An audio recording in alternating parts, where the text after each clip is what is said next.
All right, thank you very much for the kind introduction, and to you out in the audience as well for tuning in today. We'll go ahead and get started. I'm Matt Horowitz, and I'm here today with my colleague, Sujay Basu, and today's webinar is all about figuring out how to take the right decisions and move faster when it comes to drug discovery programs. We'll talk about small molecules, which have formed the basis of a lot of quote-unquote traditional drug discovery programs, but we'll also talk about more recent developments in targeted protein degradation in antibody-drug conjugates, or ADCs. Just to briefly introduce ourselves before we get into the talk, Sujay is a director in medicinal chemistry and brings a wealth of experience in structure-based drug design, SAR for lead optimization, and generation of preclinical candidates. He's based in our site in India. And I'm Matt, a project manager in our site in Spain, driving drug discovery programs with innovation in chemistry and applications in new modalities. With our teams in Europe and Asia, we help our clients in pharma, agro, and biotech to advance their programs as quickly as possible by taking the right decisions. At Eurofins Discovery, our vision as a global chemistry service provider is to be able to provide a full range of services, from synthetic chemistry, the preparation of new compounds, to medchem and compchem, or the design of new potential medicines. But beyond a solid base, we also have a competitive edge in that we are fully leveraging robotics and automation, both for synthesis and purification, in order to generate new compound libraries and explore SAR vectors faster than ever before. We're also able to follow through with downstream CMC support, including the production of preclinical tox batches, as well as GMP batches and drug product development. Our chemistry support can either be accessed as a standalone service or as part of a fully integrated drug discovery collaboration, where our chemistry team works in close collaboration with hit-finding teams, as well as biochemists and biologists who execute downstream assay cascades that are designed and orchestrated by dedicated program managers in collaboration with scientific project leads.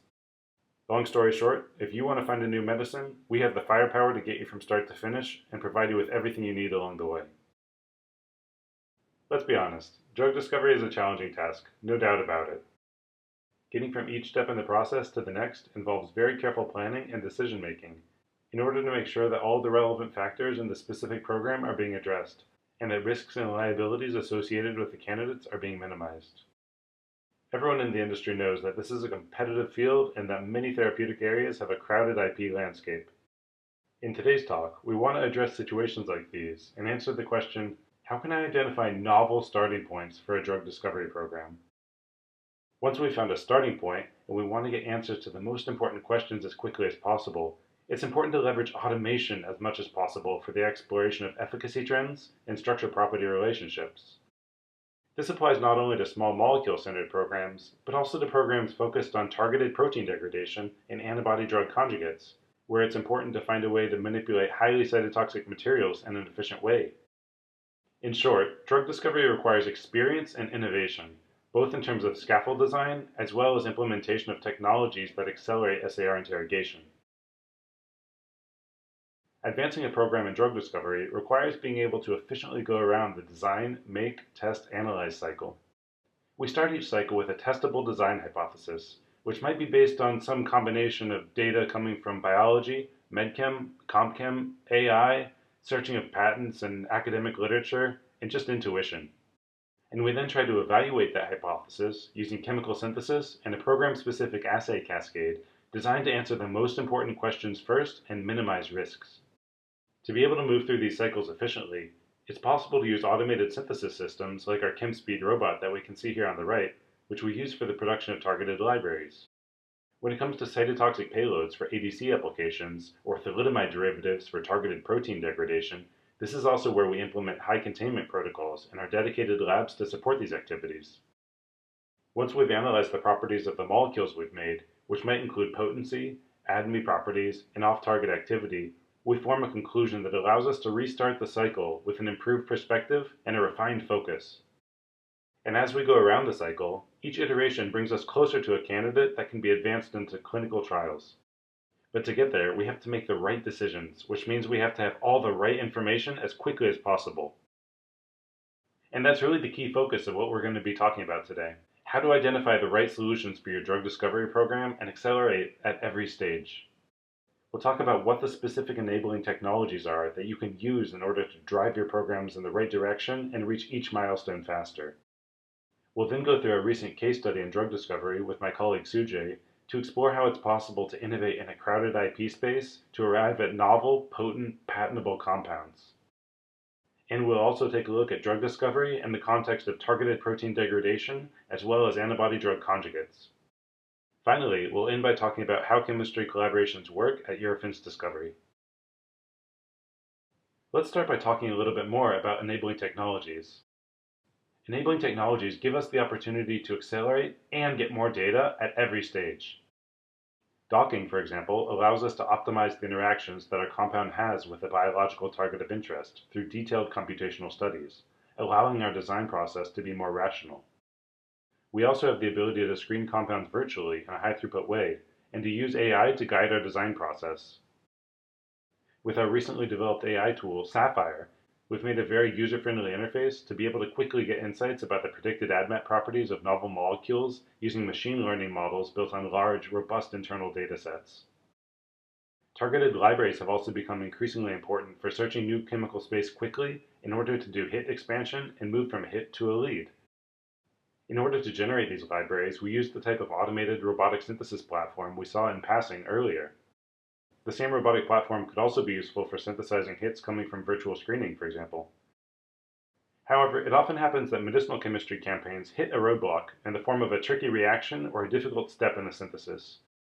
And for those cases, we apply high-throughput experimentation, or HTE, to make sure that we're able to find good conditions quickly. To understand the physical-chemical properties of the targets being generated in medicinal chemistry campaigns, it's important to have a reliable partner for ADME as well. Minimizing the synthesis to ADME turnaround time is really critical for being able to understand the structure-property relationships in a detailed and efficient way. Furthermore, as you start to find targets of significant interest, it's often useful to identify a solution for high containment work, as well as scale-up operations. In our chemistry labs in Spain and India, we've made significant investments in order to co-locate the enabling technologies that accelerate our clients' drug discovery programs and minimize turnaround times. So, how exactly do drug discovery programs get off the ground? It depends how much is known about the biological target of interest, but we often use medchem and compchem-based approaches to, for example, dock potential molecules of interest into well-defined binding pockets in a protein. With large-scale virtual screening campaigns, this can be done iteratively, and compounds can be assigned a docking score and ranked on that basis. This kind of approach is represented in the top part of this figure in blue. But there's also the potential to use AI to guide the hit generation and hit selection process with ADMET predictions, which facilitate the decision-making process that's associated with narrowing the broad initial group of targets down to a few series of interest. With our AI tool Sapphire, we've made it easy to go from the left side of this graphic to the right and get into the hit-to-lead stage faster with a clear view on aspects like solubility, metabolic stability, permeability, and other key properties as well. A full hit-finding campaign is often built out of a range of different approaches running in parallel, which often include a mix of virtual screening, high-throughput screening, and literature-to-lead-based approaches. Once you've found a hit, it's time to think about setting up a chemistry collaboration, since this is what's going to allow you to advance to candidate selection and beyond. Our chemistry collaborations generally have two primary objectives. The first objective is to accelerate the interrogation of the structure-activity relationships and the structure-property relationships. This is often done by designing syntheses with key diversifiable intermediates or developing diversity-oriented chemical reactions. The second, more development-oriented objective is to develop and execute scalable, phase-appropriate syntheses for the key intermediates and potential candidates. This is important not only for reaching candidate selection, but also for preparing for IND-enabling studies. To learn about what the path to a preclinical candidate looks like in practice, now I'm going to hand it over to my colleague Sujay, who will tell us about a really interesting case study that he led. Thanks, Matt. Hello and welcome, everyone. My name is Sujay and delighted to be here with you to present a case study from an IDD project that I had the privilege to lead. Over the next 15 to 20 minutes, I'll be walking you through our lead optimization case study, highlighting key strategies, challenges, and breakthroughs that shape the project. I'll be sharing insights, examples, and stories that I hope you will find exciting and valuable. Let's move to the topic. Here is the name of the case study. It's a lead optimization case study, adenosine A2A receptor antagonist for Parkinson's disease. Point to be noted here that this project was run by our outstanding team, starting from target rationale, validation, prior search, and early hit finding to clinical candidate nomination. Let's begin by understanding the rationale behind targeting the adenosine A2A receptor in Parkinson's disease. Parkinson's is a progressive neurodegenerative disorder that affects millions worldwide, primarily due to the loss of dopaminergic neurons in the substantia nigra. We know levodopa remains the gold standard for managing motor symptoms in Parkinson's disease due to its potent dopaminergic effects. However, prolonged use is associated with significant challenges like dyskinesia and wearing off phenomena. Here's where the A2A receptor comes into play. It located predominantly in the striatum. How it works? A2A receptors are colocalized with dopaminergic receptors in the striatopalatal pathway neurons, and it modulates dopaminergic signaling. By antagonizing this receptor, we can potentially restore motor function without directly altering dopamine levels.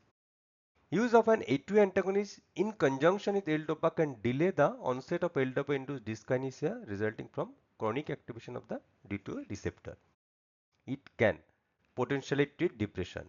How? Indirectly via increasing dopamine D2A receptor activity in the frontal cortex. So we can get multiple benefits from A2A receptor. Now let's move to some important factors, and I would like to emphasize here a couple of points. When we started this project, first we analyzed the background and problem. So what was our finding? Number one, at the time, multiple A2A antagonists were already in clinical trials for Parkinson's disease. So competition was quite high. Number two, the chemical space was highly saturated with dense patent coverage, making innovation really challenging. Number three, our goal was ambitious. We are looking for a highly selective compound over other adenosine isoforms like A1, A2B and A3. We are looking for an orally efficacious compound that did not exacerbate dyskinesia, which is a common side effect in PD therapies. So we must need a very strong innovation approaches to address above facts. What innovation approaches we plan? To overcome these hurdles, we adopted a dual-pronged innovation strategy. What are those? Number one, we pursued a fast follow-on approach as multiple compounds are in clinical trials, and we are looking for a me too or me better compound quickly. Number two, a knowledge-based design was run in parallel with computational chemistry approaches to identify 2 to 3 diverse scaffolds at the beginning to de-risking potential failures at later stages. Number three, we prioritize synthetic accessibility, developing streamlined route to rapidly explore structure-activity relationship. Number four, we are looking for a compound with moderate band penetration and excellent pharmacodynamics effects. This approach allowed us to move swiftly and smartly through discovery. So what was outcome? The outcome exceeded expectation. We identified a highly potent, selective and efficacious compound with no observed side effects. A preclinical candidate was nominated for Parkinson's disease. Interestingly, another compound from the same program was later repositioned for immuno-oncology. That compound is now in phase 1 clinical trials. This further expanding the therapeutic potential of our A2 antagonist platform, which I will discuss as we move. Our work has been published in Journal of Medchem and ACS Medchem later. Also we have received US and EP granted patent. This slide talks about Medchem approach. To understand where we are headed, it's important to look at competitive landscape. As I said, several promising candidates are in clinics for PD like istadifilin, tozadinan, vipadinan and preladinan. Our approach began by using lipinase-like small molecules, tozadinan and preladinan as starting point, and two series have been started in parallel. We implemented a multi-pronged design strategy that combined knowledge-based insights with computational chemistry to systematically explore novel chemical space and assess intellectual property opportunities. I'll discuss series 1 where tozadinan was considered as starting point, followed by series 2 where preladinan was considered as starting point. Let's move to the next slide to see exciting outcome. This slide outlines our approach to hit identification, including hit selection criteria and the screening cascade. We established clear criteria for hit selection. From the outset, our goal was to identify compounds with novel chemotypes to enable strong IP generation, achieve high potency and selectivity, synthetic tractability is critical. Why? Any challenges in synthesizing the design compound could hinder our ability to rapidly establish structure-activity relationship. We are looking for a compound with acceptable ADME properties, including metabolic stability, solubility, and minimal CYP liability. So what we plan in series 1? Here if you look at the starting point, it has urea linker and compound showed very good binding and functional potency along with very good pharmacokinetic properties with 60% oral viability. Compound also showed efficacy in Parkinson's disease model. So what we plan here? If you look at our structure, we deliberately moved beyond urea-based motifs and investigated non-urea derivatives such as amide. This led to the identification of our first hit compound exhibiting strong receptor binding and robust functional potency in early assays. Our design strategy was further validated by molecular modeling. Docking studies confirmed that replacing the urea moiety with aryloxy 2-methylpropanamide was well tolerated within the binding pocket. So what we observe? If you look at the docking pose, the benzothiazole core is buried in the hydrophobic pocket and make pi-pi interaction with phenylalanine 168 and hydrophobic interaction with leucine 249 and isoleucine 274. Also, methoxy carbonyl group form hydrogen bonds with asparagine 253 and tyrosine 271 side chain respectively. Interestingly, our compound made additional interaction. If you look at the structure of our compound, it has dimethyl group, and this dimethyl group hydrophobically interacted with tyrosine 271 and leucine 267. Please note that the introduction of the 2-methyl and aryloxy groups is crucial for identifying potential pattern space and establishing novelty. Now let's move to the screening cascade.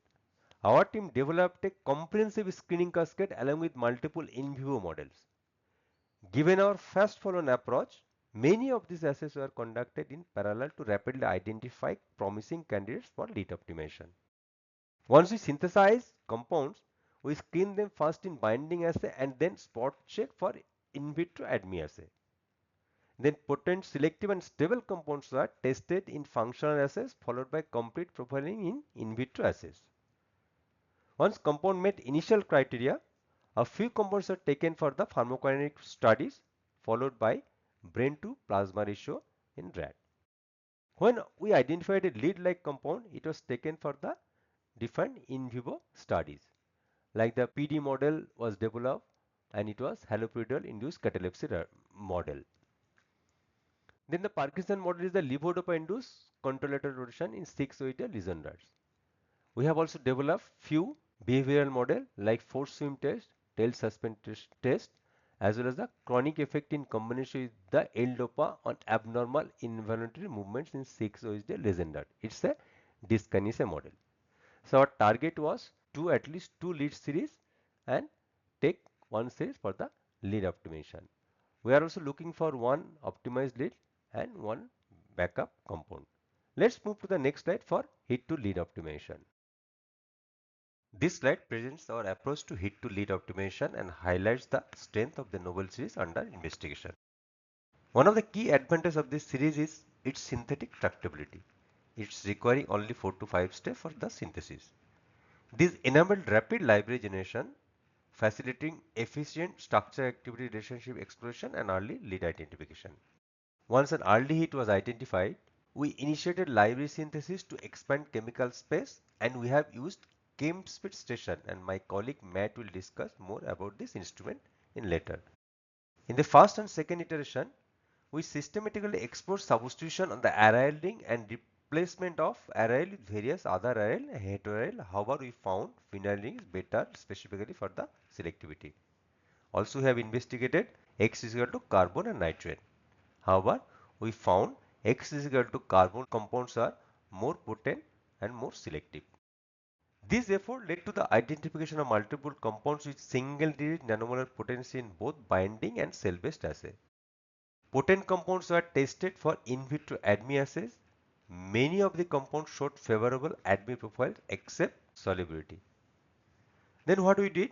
Few compounds are taken for the pharmacokinetic studies, and the compound shows very good half-life. However, we observe poor oral viability.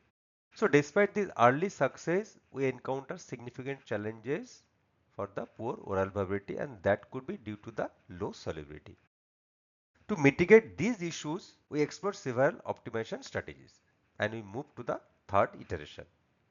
We identified a promising new analogs by replacing phenyl ring with more rigid linker like cyclohexane. Point to be noted here that magic methyl group is constant. What are the advantages with this new modification? This modification helped to reduce pi-pi stacking interaction due to the presence of phenyl ring. When we replace this phenyl ring with the cyclohexane, we did not see any pi-pi stacking interaction, which can positively impact solubility. And that happened. We'll see the result in subsequent slide. Additionally, we introduce a hydroxyl group and tertiary substitution on the cyclohexane ring to further enhance solubility and improve pharmacokinetics properties, which will be discussed in detail in the next slide. These structural changes yielded a highly promising early lead compound with compelling data. As I said, we explored various substitutions on the cyclohexane ring, and majority of the compound shows high potency in both binding and functional assays, very good selectivity with acceptable ADME properties. Most of the compounds are stable in liver microbiome and hepatocyte. They are highly permeable. Interestingly, most of the compound shows high aqueous solubility with no liability against major CYP and no HARG. From this series, we identified a lead-like compound and we have docked one of these lead-like compound in the A2A binding pocket. When we dock this compound in A2A binding pocket, we observe an additional interaction. The tertiary nitrogen make cationic pi interaction with histidine 264. Now, if we look at the table, here we have displayed the data. This compound shows a single digit nanomolar potency in binding assay, picomolar potency in functional assay. They showed a very good fold selectivity over A1, however moderate fold selectivity in A2B and very good selectivity in A3.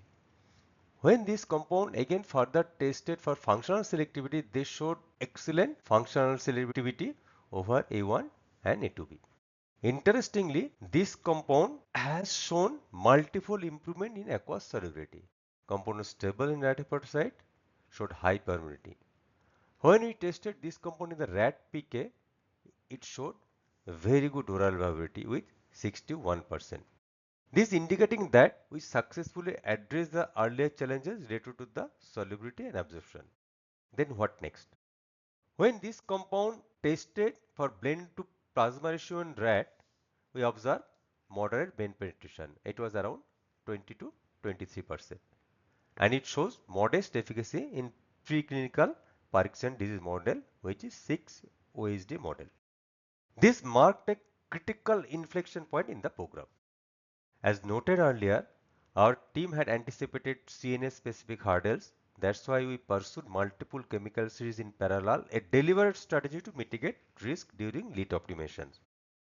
On the next slide, I'll walk you through a series 2 where we identified a new scaffold with improved CNS properties and robust efficacy in animal models to continue our lead optimization efforts. When the initial lead series fell short on CNS exposure and efficacy, we swiftly pivoted to another scaffold to address the issues. This pivot led us to novel series with promising pharmacological properties and a differentiated intellectual property position. This new direction not only addressed that limitation of our earlier candidate but also positioned us competitively for future development. After designing this new core, we conducted 4 iterative cycles, each informed by evolving ACR insights. We have synthesized approximately 100 plus compounds with 25 plus compounds per cycle. What do we achieve from that? We identified a set of compounds with high potency and selectivity for the A2A receptor. However, early candidates still face key hurdles. Poor solubility, which is range in between 2 to 6 micromolar, and limited blood-brain penetration, which is improved by another 5% from the previous series. Previous series it was around 20%. This compound showed around 30% blood-brain penetration, which are critical for CNS target. To overcome this limitation, we adopted a library-based ACR approach. This allowed us to systematically explore chemical space while balancing potency, selectivity, and drug-like properties. We explored various options, like on the left-hand side, we have modified the linker. On the right-hand side, we had an opportunity to replace furan with various other heterocycle 5-member or 6-member. We have also explored various substitution on the nitrogen. like methyl, ethyl, and various other substitution on that nitrate. However, we have observed that magic method is optimum to get selectivity as well as to retain other ADME properties. Two key modifications proved transformative. One, addition of fluorine substitution which enhance metabolic stability, lipophility, and solubility. When we replace the furanic with thiazole, we have observed significant improvement in solubility and BBB penetration. In that case, we have found the BBB penetration almost 40%. This changes led to an optimized lead compound and will show exciting data on the next slide. So we successfully identified a compound with compelling data. Compound showed excellent potency in binding assay, showed picomolar potency in functional assay, high receptor selectivity observed in both binding and functional. Compound shows improved solubility and CNS exposure. Compound was stable in both rat hepatocyte as well as in liver microsome. It shows good permeability in Kakoto cell. When we tested this compound rat PK, it shows good half-life and oral viability observed 32%. Most importantly, this compound showed robust efficacy in animal models of Parkinson's disease and defined behavior model. In haloperidol induced catalepsy model, it shows ED54.49 mg per kg. When we tested this compound in 6 OSD lesion rat model, it shows ED51.2 mg per kg with no dyskinesia. Compound showed very good efficacy in depression model both in FST and TST. So what we did next? So later we found a better brain penetrant compound and that was nominated as preclinical candidate for Parkinson's disease. So what next? Have we stopped here? No, we did not stop here. Despite promising early data, the clinical stage A2 antagonists like pregabalin and tozadinib ultimately failed to demonstrate efficacy in Parkinson's disease, with additional concern around safety and tolerability. Recognizing this limitation, we rapidly shifted focus beyond neurology toward the emerging potential of A2 antagonists in immuno-oncology. This strategic shift was further reinforced by the landmark Heptares AstraZeneca deal in 2015, which highlighted the growing interest and commercial viability of A2 antagonists in immuno-oncology. What is the rationale for A2 antagonist in immuno-oncology? Pharmacological blockade or genetic ablation of A2A resulted in delay of tumor growth and reduction of metastatic dissemination, reversing the immune suppression tumor. Based on our compound's strong in vitro pharmacological, ADME and PK profiles, the emerging landscape, we made a decisive move. We repositioned the same chemotype originally optimized for CNS indication toward immuno-oncology application. Early data suggests that our lead compound retained its potency and selectivity while demonstrating promising activity in tumor models. That compound is now in phase 1 clinical trials, further expanding the therapeutic potential of our A2 antagonist platform. This we achieved within the 8 months after nominating a compound in Parkinson's disease. When we tested this compound in defined safety panel, no issues in drug matrix screening, clean in minims, no cardiovascularity in exploratory dog telemetry, NOL was established for this compound. What was the impactful achievement? Compound represent a major milestone in our program, validating our design strategy and setting the stage for IND enabling. These compounds along with other adenosine compounds are procured by US based company Tarus Therapeutics and followed by another license done by Portage Biotech. So what we achieve? What is the take home message? From neurodegeneration to immuno-oncology, this journey showcases the power of our strategic innovation, scientific capabilities and teamwork. Thank you for your patience. Now I'll hand over this to my colleague Matt. Thanks a lot, Sujay. For me, that's a really impressive and inspiring case study because it shows that it is really possible with the right decisions to produce new, promising preclinical candidates in a short time frame. Returning to the design, make, test, analyze cycle that we saw earlier, I wanted to explore some of the ways that we have to go through these cycles more efficiently, using library-based approaches and scale-up capabilities. Let's take a look at how automation can help us go faster. We use automation in the form of the robotic synthesis platform shown on the right to enable the generation of targeted libraries. The first step in generating a library is the library design. For this, you might already have your own ideas about how to expand on an initial hit with a library of 200 compounds, but you can also talk to one of our experts about what would be the best approach to cover as much useful chemical space as possible with your first library. Further refinement is always possible through subsequent iterations. The execution of the library is then carried out by an efficient reagent handling process and automation of the reactions and workups. A variety of workups and downstream operations are possible in a parallel fashion, including extractions, filtrations, and evaporations. Then, the successful reaction mixtures are purified in our high-throughput purification laboratory using reverse phase HPLC or SFC. Parallel lyophilization then provides the final array of targets, ready for QC and delivery. Using this workflow, it's possible to generate novel, targeted libraries in a matter of weeks, which is really helping you get answers quickly and figuring out which series to prioritize. To help things get going without delays, we have at our disposal over 15,000 building blocks across a wide range of categories, and also a robust inventory of catalysts and reagents to enable the most common reactions of interest for SAR interrogation. This also reduces the overall cycle time, since it means you won't need to wait around for procurement or reagent shipments. Let's check out our high-throughput purification laboratory. Here you can see a very large lab space equipped with semi-preparative HPLCs and SFCs, staffed by a team of purification specialists who enable the isolation of compounds for the generation of custom-targeted libraries. The lab is organized with efficiency in mind. The compounds are first studied in screening protocols before executing the semi-preparative purifications in parallel. The analytical lab is staffed by a dedicated team that maintains the instruments in top condition and helps to accelerate analytical method development. All of our targeted arrays pass through a final quality control by HPLC before they can be delivered.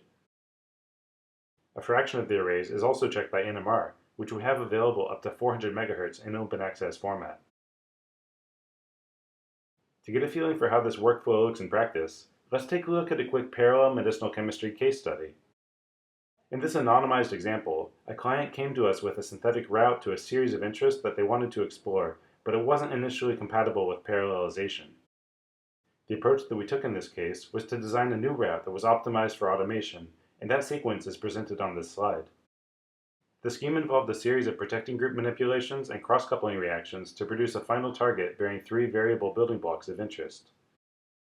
In the end, a 70-membered library of novel targets was provided to the client with a 4-week production time, which is pretty remarkable when you think about how long it would take a person to go through this sequence 70 times, treating each individual target as a singleton. Having a partner that can reliably execute on large-scale library requests is very enabling, particularly when you don't need to worry about whether the chemistry is already compatible with parallelization. This really helps you to evaluate different series faster and make better informed decisions. With the number of building blocks that are commercial, many of which we already have in stock, you really have a lot of possibilities. But what if you want to start from a building block which isn't commercial? Figuring out how to make custom, diversifiable building blocks on scale means being able to scale syntheses safely and efficiently. We have experience in scaling reactions and syntheses using continuous stir tank reactors in order to get larger quantities, hundreds of grams for example, of the intermediates that are needed to reach a broad chemical space quickly, either with a library generation approach or with a synthesis FTE team. In this general overview, we can see how the building blocks we choose often have multiple points where variation can be introduced through orthogonal reaction types. We also use our scale-up capabilities to access preclinical API candidates on a larger scale for toxicity, developability, and solid-state studies. For downstream production, we're able to follow through, and we have GMP production capabilities in-house on even larger scale, so that any building block or API syntheses that are established in a preclinical setting can easily be translated into a clinical production environment through an internal tech transfer. Let's have a look inside of our scale-up lab. Here we can see our reactors in action. The reactors are surrounded by a jacket with a thermal fluid whose temperature is controlled by a cryostat. The cryostats can add or remove heat using a secondary chiller to facilitate heat transfer. Key functions like motor velocity are controlled from an external computer, and temperature changes can be programmed and automated. We always study processes on smaller scale before performing them in larger reactors.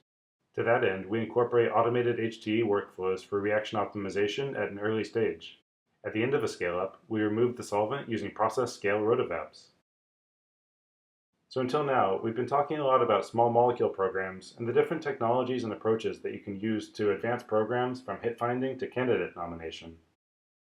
With that said, one of the most important and exciting frontiers in the field is defined by new modalities in drug discovery. This includes targeted protein degradation, manifested through PROTACs, molecular glues, and beyond, as well as ADCs, and that's where I want to focus now. When we talk about targeted protein degradation, I want to highlight two specific approaches that are seeing a boom in the pharma and biotech industry right now, which are PROTACs, proteolysis targeting chimeras, and molecular glues. Both PROTACs and molecular glues are about controlling protein-protein interactions, or PPIs. More specifically, they're able to act as induced proximity degraders. In the case of PROTACs, the key idea is to design a bifunctional molecule that's capable of binding to a protein of interest, or POI, as well as an E3 ligase. The critical role of the E3 ligase here is to attach ubiquitin to the protein of interest and triggers degradation. And here it's also worth noting that tissue selectivity is possible due to differential E3 ligase expression. In the case of a PROTAC, the two parts of the drug are tied together by a linker fragment, and rational drug design can generally be applied during the discovery process. In the case of molecular glues, no linker is used, and the discovery process is often much more serendipitous. The reason for that is that molecular glues often rely on much weaker interactions with the protein of interest. For example, they may bind the protein in a shallow allosteric site, as opposed to the active site. To get a feeling for how these drug design concepts can be reduced to practice, let's first take a look at a brief PROTAC-based case study. The PIM proteins are downstream effectors of oncogenes and are required for tumorigenesis. A number of PIM inhibitors have already made it to the clinic, including AZD1208, shown here. AZD1208, however, like others that have reached the clinic, is a pan-PIM inhibitor, and we wanted to aim instead for a novel and selective PIM3 inhibitor. At the outset of this project, the PIM3 AlphaFold model was used in combination with the published X-ray structure of PIM1 in order to select an exit vector on PIM3 and design a PROTAC series. The initial targets included motifs that could bind to PIM3 as well as cereblon, the protein that forms the E3 ubiquitin ligase complex. We thought that if we could parallelize the synthesis of the PROTACs using this generic approach, we could develop a workflow that would help our clients working in this space to optimize the efficacy and ADME properties of their candidates faster. In practice, the synthesis was adapted to parallelization, which allowed us to generate a targeted array of novel PROTACs. You can probably imagine that projects like this that have significant combinatorial aspects can benefit tremendously from an automated approach. This array was then assayed using our internal biophysics capabilities in order to characterize the ternary complex formation, and through this process we were not only able to generate a series of promising hits, but also provide valuable insights about what changes needed to be made for the next design cycle. In summary, even with complex, challenging compounds, it's possible to use automation to move through an assay cascade and optimize properties faster. And now, zooming out again, I want to turn our attention to molecular glues and see what the workflow looks like in this case. As we mentioned before, molecular glue discovery can be much more serendipitous in nature, and for that, we've developed an ultra-high throughput workflow relying on a spectral shift assay that we execute under 3 screening conditions. In the first condition, we measure the binary binding affinity for the compound with the target of interest. In this short case study I'll show you now, we chose a checkpoint kinase called WEE1. In the second screening condition, we studied the binary binding affinity for the compound with the E3 ligase, which was cereblon in this case. And finally, under the third screening condition, we studied the compound's affinity for ternary complex formation with both the protein of interest and the E3 ligase. Assay cascades using this kind of approach can rapidly identify the most promising compounds for downstream evaluation in other activity-based assays, like our kinase profiler assays, for example.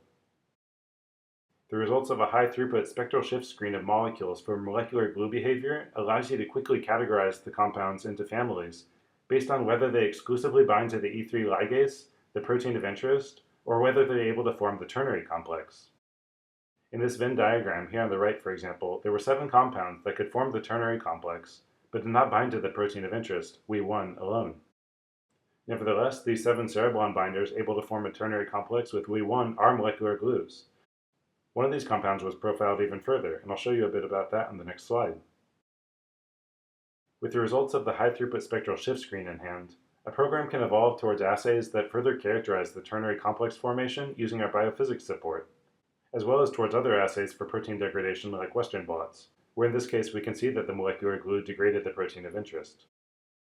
We also have support for proteomics, which makes it possible to start to understand the fate of the degraded protein, as well as to study any potential off-target behavior. The compound shown on this slide is a close analog of the WEE1 molecular glue from BMS that was disclosed during the last ACS meeting in the first-time disclosure session.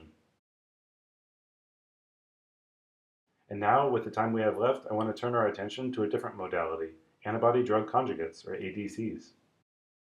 While in PROTAC drug design, we're trying to localize an E3 ligase to a protein of interest and target it for degradation, in ADC discovery, we're using an antibody to localize a drug to a specific cell type. The virtue of using a monoclonal antibody is that it can very selectively bind to an antigen or epitope on the exterior of a cell. And if that antigen is selectively expressed in a specific cell type, you can effectively deliver your therapy in a targeted way. ADCs leverage different types of payloads, which are generally cytotoxic, and linkers, which are generally attached to the drug prior to bioconjugation. When an ADC reaches a cell with an antigen that can be recognized by the antibody, it can undergo endocytosis, and the drug can subsequently be delivered to the target inside of the cell. Since there are a lot of moving parts here that have to go well for this to work, ADC programs have to have a lot of specific assays in place in order to make sure that each part of this mechanism can be successful, but we'll come to that a little bit later. Now, ADCs are not truly a new modality, since actually they've been being developed for over 2 decades. But recently they're really starting to take off in oncology and beyond. Some targets which have already been validated are seeing increased attention now with new drug-antibody combinations. And there's also a lot of innovation going around surrounding the kinds of payloads that can be delivered and how they can be attached to the antibody. To form an ADC, a drug linker conjugate, or DLC, needs to be bioconjugated to an antibody. This can be done through stochastic conjugation, although this is not an approach that's likely to give a well-controlled drug-to-antibody ratio, or DAR. Moleimids in the linker are often used to achieve the bioconjugation event, so these moieties are often installed at the end of the DLC. Here we're using the sulfur of a cysteine as the nucleophilic residue, but it could also be the nitrogen of a lysine residue, for example. It's also possible, however, to use site-selective rebridging or other site-selective bioconjugation strategies, including engineering mutant antibodies. Here we can see how this allows a narrower DAR, but also multiple payloads per antibody. In the end, the DAR is often closely related to the cytotoxicity of the ADC, so it's important to be able to control it in one way or another. Here we have a general overview of what our workflow looks like for ADC generation. Once we have the drug linker conjugate in hand from our chemistry team, it undergoes bioconjugation in order to form a crude mixture of the ADC, which might have a range of DARs. However, through size exclusion chromatography, or SEC, the ADC can be purified, which also allows the DAR to be narrowed. Once the ADC has been isolated, LCMS can be used to calculate the DAR. Let's see what this workflow looks like in practice. In this chromatogram on the left, originating from an internal case study, we can see the outcome of the size exclusion chromatography where we were purifying trastuzumab linked to a fluorescent payload. The isolated ADC was then analyzed using flow cytometry as a binding assay. Here we looked at 3 cell lines, one with low HER2 expression, one with moderate, and one with high. And by analyzing the results of this assay, we can see that the ADC that we generated is able to bind to the target cell type. But what do we do now that we know it can bind to the antigen of interest? We want to know that it can get internalized into the cell. For that, we use an internalization assay. In this example, we exposed HER2-positive cells to our ADC and were able to observe internalization as well as cytotoxicity, which we can see in the before and after screenshots. And finally, the DAR analysis was achieved using LCMS, which in this specific case actually found a DAR of 6 for the ADC. For drug discovery programs involving ADC integrators, it's really critical to have access to a high containment facility. In our high containment facility, which is co-located with our chemistry labs, we handle ADC projects including payload synthesis, cytotoxin handling, linker attachment to payloads, and DLC isolation. We also support degrader projects with these capabilities through operations like cereblon binding fragment handling, linker introduction, and final degrader synthesis and isolation. And now finally, to wrap up, I want to talk about the scope, impact, and structure of chemistry collaborations at Eurofins Discovery. Our chemistry collaborations support programs across a wide range of phases, all the way from target validation to IND-enabling studies. We have fee-for-service and full-time equivalent support from end to end, so that you can easily trigger synthesis activities in scenarios with both established and exploratory work packages involved. We've co-located ADME services with our chemistry labs to reduce turnaround time, and we've implemented the robotic system we saw earlier to speed up the early stages. We operate on a range of scales from milligram to kilogram as we transition processes from the MedChem labs to the scale-up lab, and we also do process development and route scouting. Afterwards, there's a clear path to GMP manufacturing by internal tech transfer within the Eurofins network. Our global footprint offers all the capabilities needed to run a fully integrated drug discovery campaign from concept to clinic. That could mean running a hit ID campaign employing our 500,000 member high-throughput screening diversity library, executing a large-scale CompChem virtual screening, or advancing a MedChem project that might involve knowledge-based approaches, or fragment and DNA-encoded library-based screening approaches, or even production of soluble or transmembrane proteins. No matter the approach, we have the solutions to advance your program. You can access over 300 chemistry FTEs in the EU and India, including our robotics lab for hit-to-lead array synthesis or to solve problematic chemistry, as well as scale-up to help your team accelerate to lead and candidate nomination. Start your program faster by accessing the broadest off-the-shelf offering of robust in vitro assays, and if we don't have it off the shelf, our deep expertise across all target classes and assay development will expedite your program. From a safety talks point of view, well, everyone knows the SERAP panel. Finally, translating your idea into understandable efficacy and a desired phenotype while gauging side effect potential can be done with our experts working in human native cells, co-cultures, 3D models, and disease tissues, as well as generating PK-PD relationships by designing and executing relevant in vivo pharmacokinetic and pharmacodynamic studies. Thank you very much for watching this webinar, and feel free to stick around and ask any questions you like, or to reach out afterwards and talk about your projects.